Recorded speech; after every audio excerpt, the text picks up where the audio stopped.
My mother-in-law. It was a bright Sunday afternoon, the sky calm and beautiful, birds flying freely above the city. The sun shone gently on the well-paved streets as Ejike and Ella drove together to visit Kemi. It had been days since Peace returned to their home, and Ella insisted they must go thank Kemi, the woman who stood by her through her darkest hours. Sweethearts, Ejike said, holding her hand on the steering wheel, I'm really proud of you. You've forgiven everyone, even my mother. That shows how strong your heart is. Ella smiled softly. I didn't do it for them. I did it for Peace, for us, and for our baby. Ejike looked at her and smiled, tears glistening in his eyes. You are truly my blessing, Ella. When they got to Kemi's compound, she was sweeping her veranda, humming a gospel tune. The moment she looked up and saw them, her face lit up. Ah! See who is here, my beautiful friend and her fine husband, she screamed joyfully, running to hug them. Ella hugged her tightly. Kemi, I came to say thank you. You stood by me when I had no one. You encouraged me, prayed for me, and never judged me. Kemi held her hands. My friend, you know you are like a sister to me, so please don't thank me. I only did what was right. I saw your pain and I couldn't turn my back. God has done it all. Ejike smiled and nodded. Kemi, you have a heart of gold. You helped bring peace back to my home. For that, I'll forever be grateful. Kemi laughed. You better treat my friend well, oh. If I hear you are stressing her again, I will come after you myself. They all laughed heartily. The sound of their laughter filled the house as Kemi served jollof rice, grilled fish, and chilled drinks. The atmosphere was full of joy, the kind that comes after storms.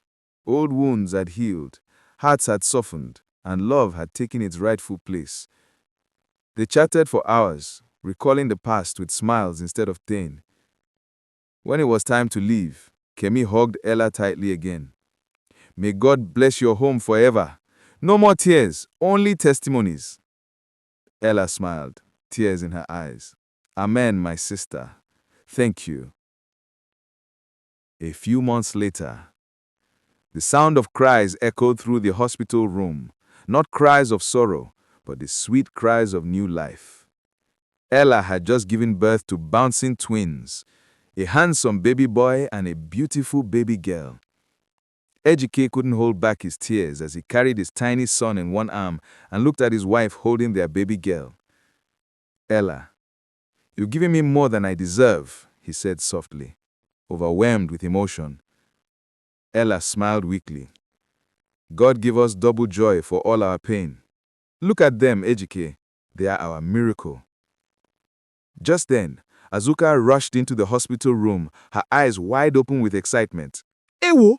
Twins! My daughter-in-law has made me the happiest mother in the world, she shouted, dancing in circles. Everyone laughed, and even the nurses joined in the moment. Ejike handed one of the babies to her. Mama, meet your grandchildren. Peace and praise.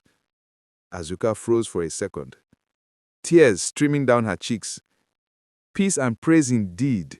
These children will bring joy to this family forever, she said, kissing the babies gently.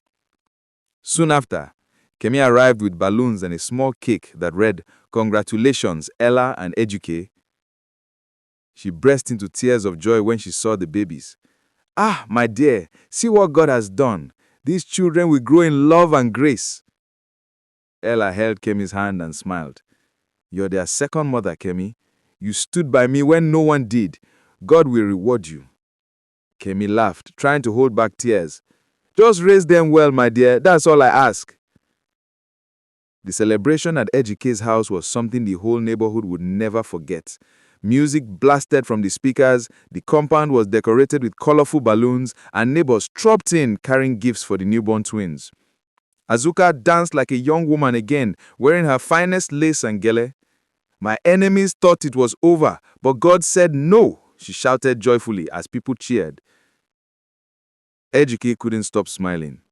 He looked at Ella, radiant even after childbirth, and whispered, You're my miracle, my peace, my everything.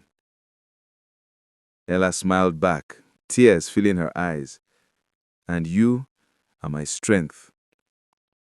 Kemi joined them, laughing. I beg, two of you should stop all this love drama. Let's eat and dance, Jare. Everyone burst into laughter. Music played, children ran around, and the joy of unity filled the air. The once broken family was now whole again, healed, happy, and overflowing with love. As the night came, Ella looked around the compound. Her husband, her twins, her mother-in-law, her friend, and whispered softly, "Truly, God restores everything in His time. My pain became my testimony." The end. Please like, comment, and share. And please drop your review about this story. What did this story teach you? What did you learn from it?